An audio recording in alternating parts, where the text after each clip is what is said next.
So, welcome back, friends.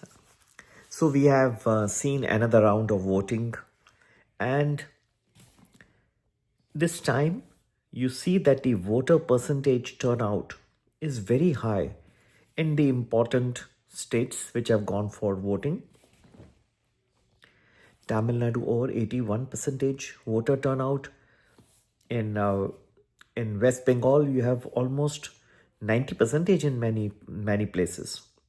So this type of voter turnout is normally not seen so easily. At least I cannot remember that 90% voter turnout is really phenomenal. Normally जब इतना बड़ा voter turnout होता है तो वो anti incumbency दिखाता है कि शायद जो प्रेजेंट गवर्नमेंट है उससे इतना खुश नहीं है जनता जनार्दन और कुछ चेंज चाहती है। तो ये एक मूल सिद्धांत माना जाता है कि जब इतना वोटर टर्नआउट जो है होता है तो हो सकता है जनता किसी और को चाहती है। वो किसको चाहती है वो मई 4 को पता पड़ेगा।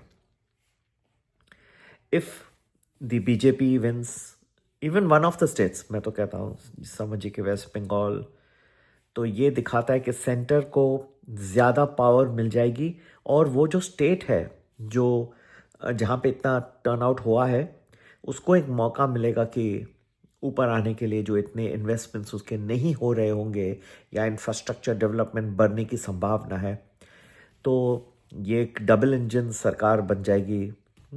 ये सब जो है मार्केट की political uncertainty, how much it reduces, it helps that particular state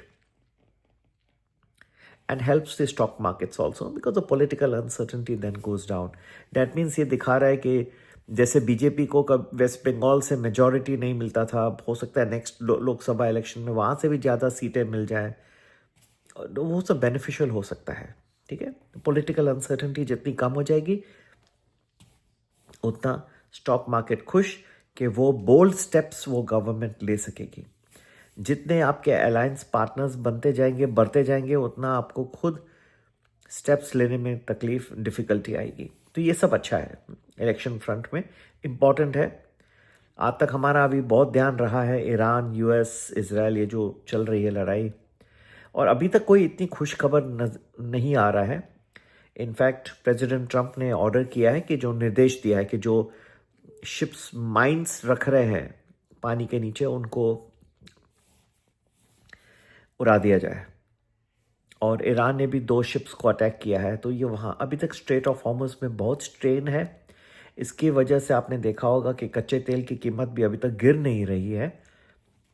हालांकि ये एक कमोडिटी है और हम अपने कमोडिटी पैकेज में भी बताते रहते हैं, जहाँ गिरना होता है तो बहुत ज़ोर से गिर जाता है। ऑयल अभी उसका वक्त आया नहीं है, इस वक्त ऊपर की ट्रेजेक्ट्री में है और वो जो है काफ़ी कठिन परिस्थिति बना देता है। कच्चे तेल की कीमत भारत के लिए बहुत ही कठिन है क्योंकि नेट इंपोर्टर है। दूसरी बात, स्ट्रेट ऑफ हॉर्मुज़ में अभी तक इतना टेंशन है, फर्टिलाइजर्स, गैस वहाँ से सब आते हैं, एलएनजी आता है, वो सब आने में दिक्कत हो रही है। इतनी प्रोडक्शन फैसिलिटीज़ भी बंद हो गई हैं, तो ये सब ठीक होने में बहुत वक्त लगेगा। ये अच्छा नहीं है। तो ये एक 2 क्रॉस करंट्स है जो चल रहे हैं, जिसके बेसिस पे स्टॉक मार्केट आप देखेंगे थोड़ा शेकी रहा है। इस वक्त वो इंटरनेशनल न्यूज़ को ज़्यादा डिस्काउंट कर रहा है, इलेक्शन न्यूज़ को मेरे ख्याल से कुछ कम कर रहा था। अगर थोड़ी स्थिरता आ जाती है स्ट्रेट ऑफ हॉर्मुज़ में तो एक अच्छी परिस्थिति बन जाएगी रैली की, एटलीस्ट शॉर्ट टर्म में। अब as of now there are not many good signs, but don't lose hope. ये एक अच्छी सिचुएशन बनने की एक ताकत रखता है। थोड़ा ट्रिकी है, हमें लगभग कुछ अंदाज है कहाँ पे जाके ये रुकेगा, और एक 2 महीने लगभग होने की संभावना हो रही है। जहाँ तक ये वॉर शुरू हुई, ऐसा एक्सपेक्टेशन ना अमेरिका को था ना ईरान को। जहाँ संभलेगा, अच्छा आपको मिलेगी रैली, उसको एंजॉय करिएगा before some new issues arise. ठीक है, और ज़रूर हमारा प्रीमियम प्लस ज्वाइन करें। 10-12 दिन प्रेडिक्शंस एडवांस में will give you our best outlook, also some good multi bag recommendation stock options. आज हमने जियो फाइनेंशियल सर्विसेज का कॉल दिया था, मोर देन डबल हो गया। सुबह जो लेता वो डबल कर लिया होता। ठीक है, सभी के लिए संपर्क करने का नंबर वही है, व्हाट्सएप करें 9820861044। नमस्ते।